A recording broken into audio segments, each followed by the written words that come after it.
দুর্ঘটনা যেন কিছুতেই পেছন ছাড়ছে না দুর্গাপুর ইস্পাত কারখানার। এবার দুর্গাপুর ইস্পাত কারখানার ব্লাস্ট ফার্নেস প্লেট কাটিংয়ের সময় ভয়াবহ আগুনে ঝলসে যায় 4 জন ঠিকাকর্মীর দেহ।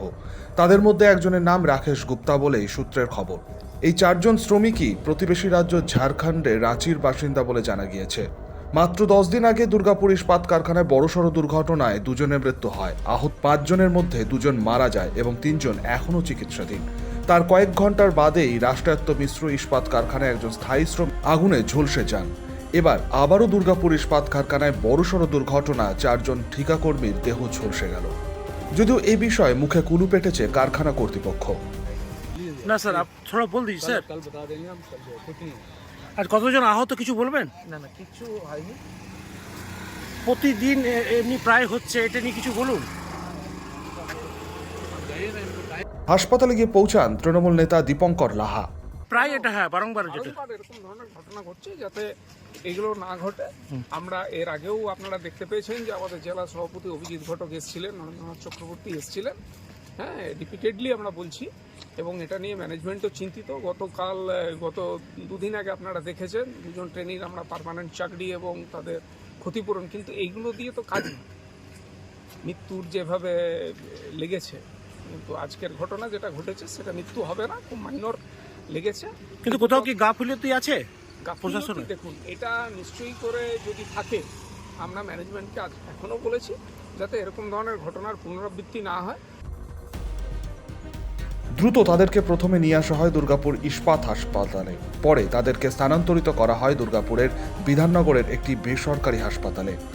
পুরনো হয়ে যাওয়া যন্ত্রপাতি, আধুনিকীকরণ নেই বললেই চলে দুর্গাপুর ইস্পাত কারখানায়। আর তার মাঝেই দুর্গাপুর ইস্পাত কারখানার লাগাতার দুর্ঘটনা শ্রমিক সংগঠনগুলির দাবি আরও জোরালো করে তুলেছে। বারংবার ঘটে যাওয়া দুর্ঘটনার জেরে কিন্তু শ্রমিক সুরক্ষা নিয়ে এবার উঠছে প্রশ্ন। ব্যুরো রিপোর্ট, শক্তি নিউজ 24/7।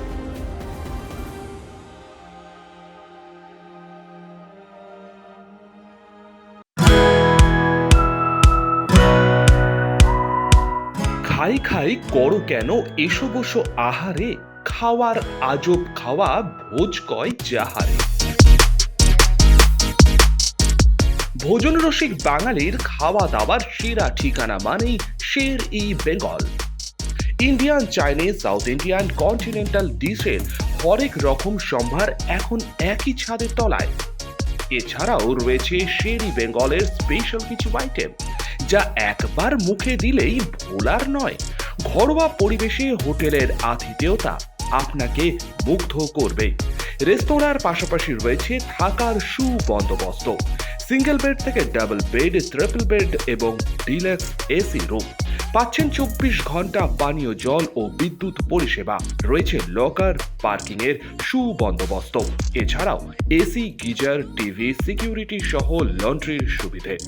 মিটিং বা যে কোনো সামাজিক অনুষ্ঠানের জন্য এখন নিশ্চিন্তেই আসতে পারেন শের ই বেঙ্গলে।